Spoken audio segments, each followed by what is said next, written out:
એક ઘરમાં મીરા નામની એક દીકરી રહેતી હતી. મીરાનો અવાજ કોયલ જેવો મીઠો હતો. તે જ્યારે પણ કંઈ બોલે ત્યારે જાણે કાનમાં મધ રેડાતું હોય એવું લાગતું. એનો સ્વભાવ એટલો પ્રેમાળ હતો કે આખા ગામના લોકો એને પોતાની દીકરી જ માનતા. ગાયો, વાછરડા અને પક્ષીઓ પણ એની આસપાસ રમ્યા કરતા. મીરાના પિતા રામજીભાઈ એક સામાન્ય ખેડૂત હતા અને માતા કંકુબેન ઘરનું કામ સંભાળતા. ગરીબી હોવા છતાં એમના ઘરમાં હંમેશા ખુશીઓનો વાસ રહેતો. સમય જતાં મીરા મોટી થઈ અને એમના લગ્નનો દિવસ આવી ગયો. નજીકના એક શહેરમાં રહેતા રાહુલ સાથે એની સગાઈ થઈ ગઈ. રાહુલ એક સમજદાર અને મહેનતુ યુવક હતો. એનો પરિવાર ખૂબ જ સુખી અને પૈસાદાર હતો. રામજીભાઈને ચિંતા હતી કે પોતે પોતાની દીકરીને કરિયાવરમાં કે ભેટ સોગાદમાં કોઈ કિંમતી વસ્તુઓ આપી શકે એમ નથી. પણ મીરા હંમેશા કહેતી કે પિતાજી, તમારો પ્રેમ જ મારી સૌથી મોટી મૂડી છે. લગ્નનો મંડપ શણગારવામાં આવ્યો હતો. શરણાઈના મધુર સૂર આખા વાતાવરણમાં ગુંજી રહ્યા હતા. ઢોલના તાલે ગામના લોકો ગરબે ઘૂમી રહ્યા હતા. મીરાએ લાલ રંગનો જણિયો પહેર્યો હતો. તે સાક્ષાત કોઈ દેવદૂત જેવી રૂપાળી લાગતી હતી. લગ્નની બધી વિધિઓ પૂરી થઈ અને છેવટે વિદાયનો સમય આવ્યો. કંકુબેન પોતાની દીકરીને ભેટીને રડવા લાગ્યા. રામજીભાઈએ મીરાના માથા ઉપર હાથ મૂકીને એવા આશીર્વાદ આપ્યા કે બેટા, તારું નવું ઘર સ્વર્ગ જેવું બની રહે એવી મારી પ્રાર્થના છે. મીરાએ પોતાની સાથે એક નાનકડી લાકડાની પેટી લીધી હતી. આ પેટીમાં કોઈ સોના ચાંદીના દાગીના નહોતા, પણ બાળપણની કેટલીક યાદો અને એક નાનકડી ઢીંગલી હતી. ગાડી ધીમે ધીમે ધૂળિયા રસ્તેથી શહેર તરફ આગળ વધી રહી હતી. મીરાનું હૃદય ડર અને ખુશીના મિશ્રિત ભાવોથી જોરથી ધડકી રહ્યું હતું. થોડા કલાકોની મુસાફરી પછી ગાડી એક આલીશાન બંગલા પાસે ઊભી રહી. આ રાહુલનું ઘર હતું. ઘરની બહાર ગુલાબ અને ગલગોટાના ફૂલોથી સજાવટ કરવામાં આવી હતી.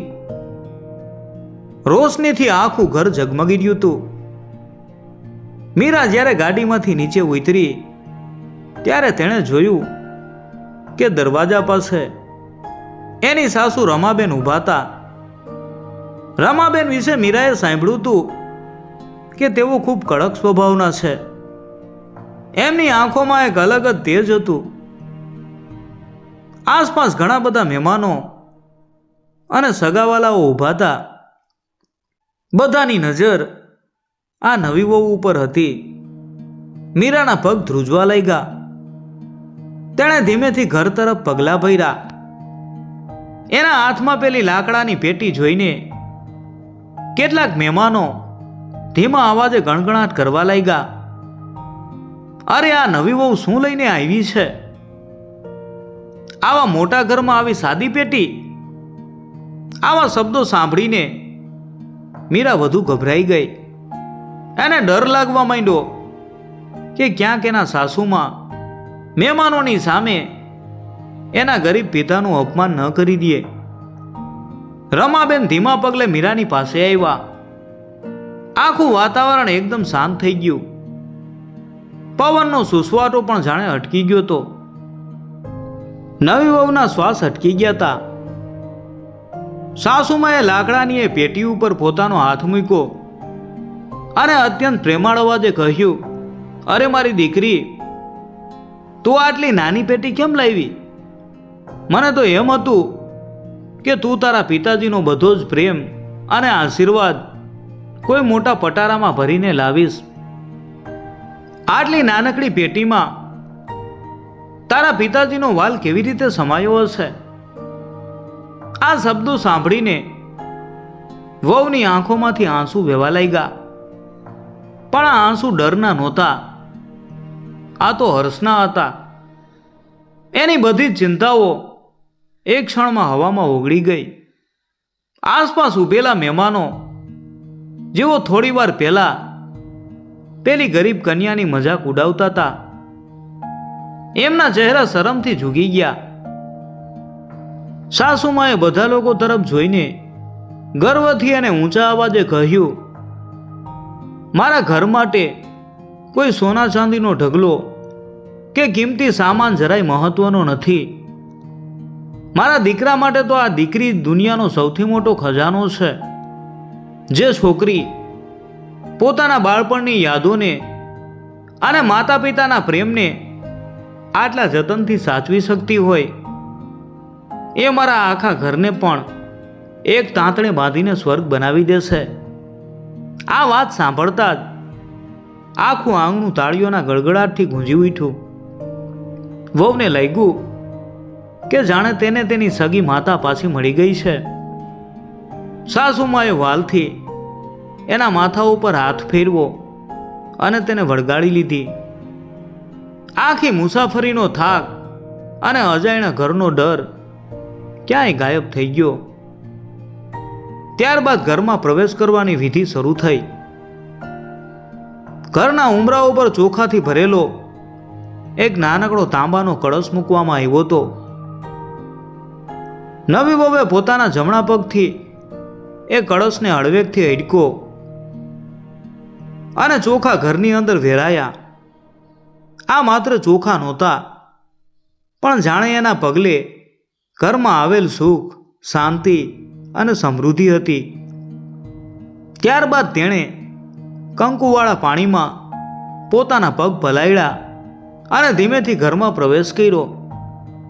સફેદ આરસના તળિયા ઉપર એના લાલ રંગના પગલાં પડતા ગયા.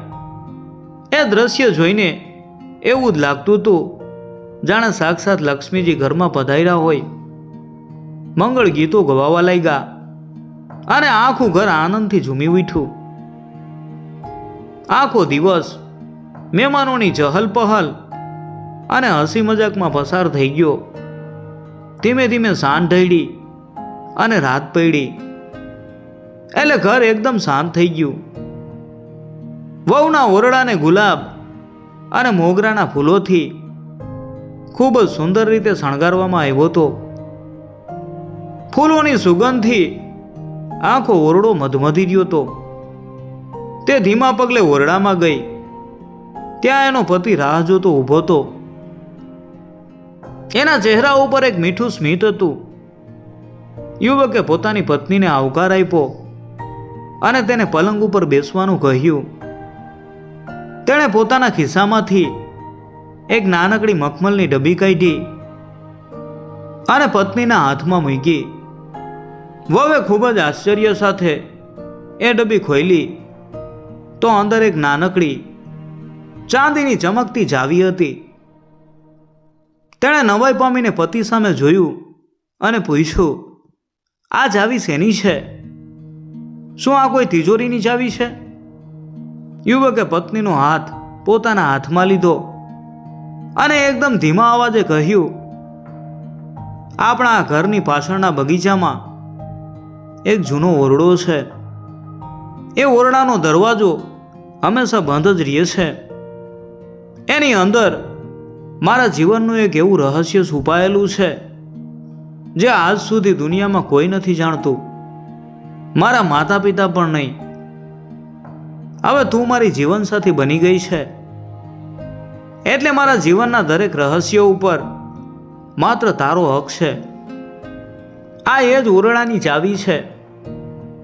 વહુના મનમાં હજારો સવાલો જાગવા લાગ્યા, પણ યુવકે તરત જ આગળ કહ્યું, પણ મારી એક શરત છે. તારે આ દરવાજો આજે કે કાલે નથી ખોલવાનો. જ્યારે તને મારા ઉપર પૂરેપૂરો વિશ્વાસ આવી જાય, જ્યારે તને એમ લાગે કે તું મને સાચા અર્થમાં ઓળખી ગઈ છે, ત્યારે તું આ ચાંદીની ચાવીનો ઉપયોગ કરજે. આ સાંભળીને તે એકદમ વિચારમાં પડી ગઈ. એવું તે કેવું રહસ્ય હશે ઓરડામાં? નવા ઘરમાં દિવસો પતંગિયાની જેમ ખુશીથી ઉડવા લાગ્યા. આખા ઘરમાં હવે હાસ્ય અને મીઠા સવાયેલા રહેતા હતા. એનો પતિ પણ ખૂબ જ લાગણીશીલ અને પ્રેમાળ હતો. તે પોતાની પત્નીની નાની નાની ખુશીઓનું ખૂબ જ જતન કરતો. પણ પેલી ચાંદીની ચમકતી ચાવી હજી પણ પત્નીના મનમાં રમ્યા કરતી હતી. જ્યારે પણ તે બગીચામાં ફૂલોને પાણી પાવા જતી ત્યારે તેની નજર વારંવાર પેલા લાકડાના દરવાજા તરફ ખેંચાઈ જતી. દરવાજાની આસપાસ વેલ વીંટળાયેલી હતી. એને અંદર જવાની ખૂબ ઈચ્છા થતી, પણ તેને પોતાના પતિને આપેલું વચન યાદ આવતું કે જ્યારે પૂરેપૂરો વિશ્વાસ થાય ત્યારે જ આ તાળું ખોલજે. તેણે પોતાના મનને મક્કમ રાખ્યું અને ચાવીને પોતાની પેટીમાં છુપાવી દીધી. થોડા મહિનાઓ પછી ચોમાસું બેઠું. આકાશમાં કાળા ડિબાંગ વાદળો છવાઈ ગયા અને ધોધમાર વરસાદ શરૂ થયો. સતત 3 દિવસ સુધી પાણી વરસતું રહ્યું. એવામાં પિયરથી એક ખરાબ સમાચાર આવ્યા. ભારે વરસાદના કારણે ગામડે રહેતા એના પિતાના ઘરની છત તૂટી ગઈ હતી અને ઘરનો ઘણો બધો સામાન પલળી ગયો હતો. આ સાંભળીને તે ખૂબ જ રડવા લાગી. તેને પોતાના માતા પિતાની ખૂબ ચિંતા થવા લાગી. એના પતિએ તેને રડતી જોઈ તેણે કાંઈ પણ પૂછ્યા વગર એના આંસુ લૂછ્યા અને માત્ર એટલું જ કહ્યું, તું ચિંતા ન કર, બધું સારું થઈ જશે. આટલું કહીને તે ઘરની બહાર નીકળી ગયો. 2 દિવસ સુધી એ ઘરે પાછો ન આવ્યો. પત્નીની ચિંતા બમણી થઈ ગઈ. 3જા દિવસે સાંજે જ્યારે એ પાછો ફર્યો ત્યારે એના કપડાં ધૂળ અને કાદવથી ખરડાયેલા હતા, પણ એના ચહેરા ઉપર એક અનોખી ચમક હતી. તેણે આવીને પત્નીના હાથમાં એક કાગળ મૂક્યો. આ કાગળમાં એક પાકા મકાનનો ફોટો હતો. તેણે સ્મિત કરતા કહ્યું, મેં ગામડે જઈને કારીગરોને કામે લગાડી દીધા છે. હવે તારા માતા પિતા માટે એક સુંદર ઘર બની રહ્યું છે. હવે એમને વરસાદમાં ક્યારેય હેરાન નહીં થવું પડે. આ સાંભળીને પત્નીની આંખમાંથી ફરીથી આંસુ આવી ગયા, પણ આ વખતે એ આંસુ ગર્વ અને પ્રેમના હતા. એને સમજાઈ ગયું કે એનો પતિ માત્ર તેને જ નહીં પણ એના પરિવારને પણ પોતાનો જ માને છે.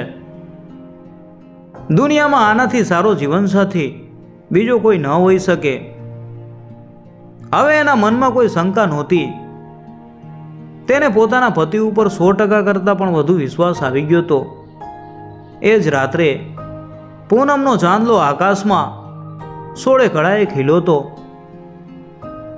આખું આંગણું ચાંદનીથી ઝગમગી રહ્યું હતું અને નક્કી કર્યું કે હવે સમય આવી ગયો છે. તેણે પોતાની પેટી ખોલી અને અંદરથી પેલી ચાંદીની ચાવી હાથમાં લીધી. એના હૃદયના ધબકારા ખૂબ જ ઝડપી થઈ ગયા હતા. તે ધીમા પગલે કોઈ પણ અવાજ કર્યા વગર ઘરની પાછળના બગીચા તરફ ગઈ. રાતની શાંતિમાં માત્ર તમરાનો ધીમો અવાજ આવી રહ્યો હતો. તે પેલા બંધ દરવાજા પાસે પહોંચી કાંપતા હાથે તેણે ચાવીને તાળામાં નાખી અને ધીમેથી ગોળ ફેરવી. ક્લિક એવો એક અવાજ આવ્યો અને વર્ષો જૂનું તાળું ખુલી ગયું. તેણે ઊંડો શ્વાસ લીધો અને લાકડાના દરવાજાને હળવેકથી ધક્કો માર્યો. દરવાજો ખુલતા જ અંદરથી એકદમ ભીની માટી જેવી સુગંધ આવી. અંદર બિલકુલ અંધારું નહોતું. એક ખૂબ જ હળવો વાદળી અને સોનેરી પ્રકાશ અંદરથી બહાર આવી રહ્યો હતો. તેણે બીતા બીતા અંદર પગ મૂક્યો, પણ અંદરનું દ્રશ્ય જોતા જ એના પગ ત્યાં જ ચોંટી ગયા. એની આંખો આશ્ચર્યથી પોળી થઈ ગઈ. ઓરડાની છત ઉપરથી કાચની નાની નાની અસંખ્ય બરણીઓ લટકી રહી હતી. એ બરણીઓની અંદર વાદળી અને સોનેરી રંગના આગિયાઓ ચમકી રહ્યા હતા. એ નાના જીવોના પ્રકાશથી આખો ઓરડો ઝગમગી રહ્યો હતો. દિવાલો ઉપર સુંદર રંગોથી ચિત્રો દોરેલા હતા. ક્યાંક ઊંચા પહાડો હતા તો ક્યાંક ખળખળ વહેતા ઝરણા. પણ મીરાનું ધ્યાન ઓરડાની બરાબર વચ્ચે મૂકેલા એક લાકડાના ટેબલ ઉપર ગયું. એ ટેબલ ઉપર માટીમાંથી બનાવેલું એક નાનકડું ગામ ઊભું કરવામાં આવ્યું હતું. મીરા ધીમે ધીમે એ ટેબલની નજીક ગઈ. તેણે ઝીણવટથી જોયું તો એમાં માટીના નાના નાના ઘર, લીલા રંગના કાગળમાંથી બનાવેલા ઝાડ અને વાદળી રંગના કાચના ટુકડાઓથી બનાવેલી એક નાની નદી હતી. મીરા આ બધું ધ્યાનથી જોઈ રહી હતી. અચાનક તેની નજર એક માટીના ઘર ઉપર પડી. એ ઘરની બહાર એક નાની ઢીંગલી ગાયના વાછરડા સાથે રમી રહી હતી. મીરાના આશ્ચર્યનો કોઈ પાર ન રહ્યો. અરે આ તો એનું જ પોતાનું ગામ હતું. અને પેલું ખૂણામાં દેખાતું માટીનું નાનકડું ઘર એનું પોતાનું જ ઘર હતું. મીરાની આંખોમાંથી ખુશીના આંસુ વહેવા લાગ્યા. એને સમજાયું નહીં કે આ બધું શું છે. આટલું સુંદર માટીનું ગામ કોણે બનાવ્યું હશે? ત્યાં જ પાછળથી કોઈના ચાલવાનો અવાજ આવ્યો. મીરાએ પાછળ ફરીને જોયું તો દરવાજા પાસે રાહુલ ઊભો હતો. એના ચહેરા ઉપર એક મીઠું સ્મિત હતું. આ મારી પોતાની એક નાનકડી દુનિયા છે મીરા. રાહુલે એકદમ ધીમા અને મધુર અવાજે કહ્યું. મીરા તરત જ દોડીને તેને વળગી પડી. તેણે નવાઈ પામીને પૂછ્યું, આટલું સુંદર માટીકામ તમે જાતે કર્યું છે? અને મારું ગામ? તમને મારા ગામ વિશે આટલી બધી કેવી રીતે ખબર પડી? રાહુલે મીરાનો હાથ પોતાના હાથમાં લીધો અને કહ્યું, બાળપણથી જ મને માટીના રમકડા બનાવવા અને ચિત્રો દોરવાનો ખૂબ શોખ હતો. પણ મારા પિતાજીને આ બધું ગમતું નહોતું. તેઓ માનતા હતા કે મોટા ઘરના છોકરાઓએ માત્ર વેપાર જ કરવો જોઈએ, રમકડા ન બનાવવા જોઈએ. એટલે મેં મારો આ શોખ આ ઓરડામાં છુપાવી રાખ્યો હતો. જ્યારે મારા માતા પિતાએ તારા ગામમાં તારો સંબંધ નક્કી કર્યો ત્યારે હું કોઈને કીધા વગર એકવાર છુપાઈને તારા ગામમાં આવ્યો હતો. તેણે આગળ કહ્યું, ત્યારે મેં તને તારા ઘરના આંગણામાં ગાયના વાછરડા સાથે રમતી જોઈ હતી. તારી એ સાદગી અને તારા ગામની સુંદરતા મારા મનમાં એવી રીતે વસી ગઈ કે મેં ઘરે આવીને મારી યાદોમાંથી તારું આખું ગામ માટીથી બનાવી દીધું. મને ડર હતો કે કદાચ તું પણ મારો આ શોખ જાણીને મજાક ઉડાવીશ તો. પણ જ્યારે તે તારા માતા પિતા માટે નવું ઘર બનાવવાની વાતમાં મારા ઉપર વિશ્વાસ મૂક્યો ત્યારે મને ખાતરી થઈ ગઈ કે દુનિયામાં માત્ર તું જ એવી એક વ્યક્તિ છે જે મારા આ રહસ્યને સમજી શકીશ. મીરાનું હૃદય પ્રેમથી છલકાઈ ગયું. એના પતિના હાથમાં જાદુ હતો. બંને એકબીજાની આંખોમાં જોઈ રહ્યા હતા. પણ અચાનક મીરાની નજર ઓરડાના એક છેવાડાના ખૂણામાં ગઈ. ત્યાં દિવાલ પાસે લાકડાના એક સ્ટેન્ડ ઉપર એક મોટું ચિત્ર મૂકેલું હતું. પણ એ ચિત્ર ઉપર એક કાળું કપડું ઢાંકેલું હતું. મીરાએ પૂછ્યું, પેલા ખૂણામાં શું છે? એ ચિત્ર ઉપર કાળું કપડું કેમ ઢાંકેલું છે? આ સાંભળતા જ રાહુલના ચહેરા ઉપરનું સ્મિત અચાનક ગાયબ થઈ ગયું. એની આંખોમાં એક ડર છવાઈ ગયો.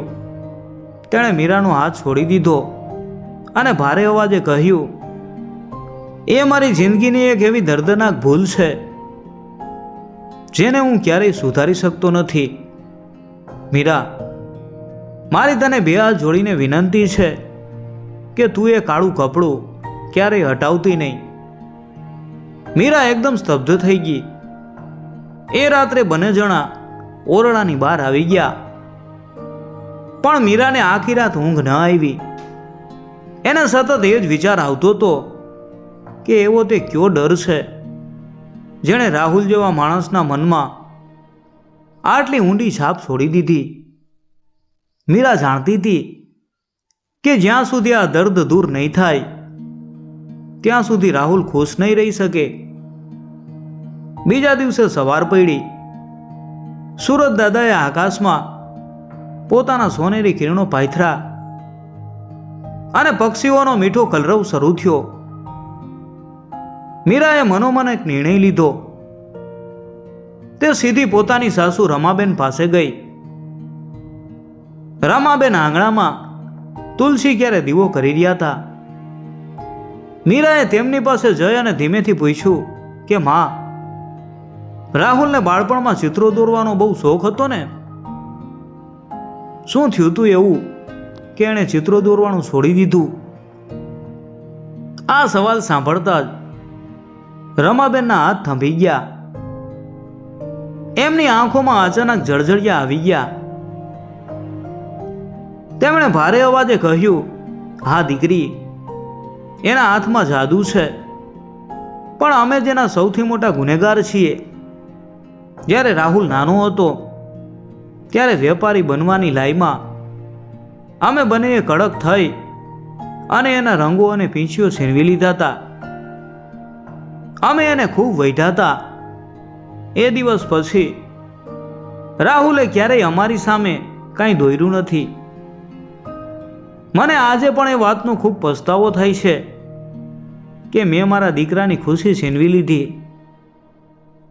આ સાંભળીને મીરાએ તરત જ રમાબેનનો હાથ પકડ્યો અને કહ્યું કે માં, તમે રડો નહીં, મારી સાથે ચાલો, મારે તમને કંઈક બતાવવું છે. મીરા તેમને બગીચાના પેલા લાકડાના દરવાજા પાસે લઈ ગઈ.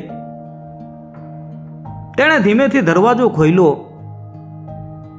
અંદરનો નજારો જોઈને રમાબેન તો એકદમ સ્તબ્ધ થઈ ગયા. ચમકતા આગિયા અને માટીનું આટલું સુંદર ગામ જોઈને તેઓ એક નાના બાળકની જેમ રડી પડ્યા. તેઓ બોલી ઉઠ્યા, મારા વાલા દીકરાએ આટલી સુંદર દુનિયા આટલા વર્ષોથી આ અંધારામાં છુપાવી રાખી હતી. મીરા ધીમા પગલે એમને પેલા ખૂણામાં રહેલા ઢંકાયેલા ચિત્ર પાસે લઈ ગઈ. રાહુલે ભલે ના પાડી હતી, પણ મીરા જાણતી હતી કે આ ડર કાઢવાનો બીજો કોઈ રસ્તો નથી. તેણે એક જ ઝાટકે પેલું કાળું કપડું હટાવી દીધું. અંદરનું ચિત્ર જોઈને રમાબેન જોરદાર આંસુએ રડવા લાગ્યા. એ ચિત્રમાં રમાબેન અને એમના પતિનું ખૂબ જ સુંદર હસતું મોઢું દોરેલું હતું. એમાં એટલા સુંદર રંગો પૂર્યા હતા કે જાણે બંને હમણાં ચિત્રમાંથી બહાર આવીને બોલી ઉઠશે.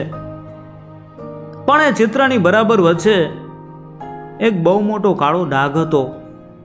બરાબર એ જ વખતે પાછળથી રાહુલ દોડતો આવ્યો. તેણે બૂમ પાડી કે મીરા, મેં તને ના પાડી હતી ને? રાહુલની આંખોમાં આંસુ હતા. તેણે રડતા રડતા રમાબેનને કહ્યું કે માં, આ એ ચિત્ર છે જે મેં તમારા લગ્નની વર્ષગાંઠ ઉપર તમને ભેટ આપવા માટે બનાવ્યું હતું.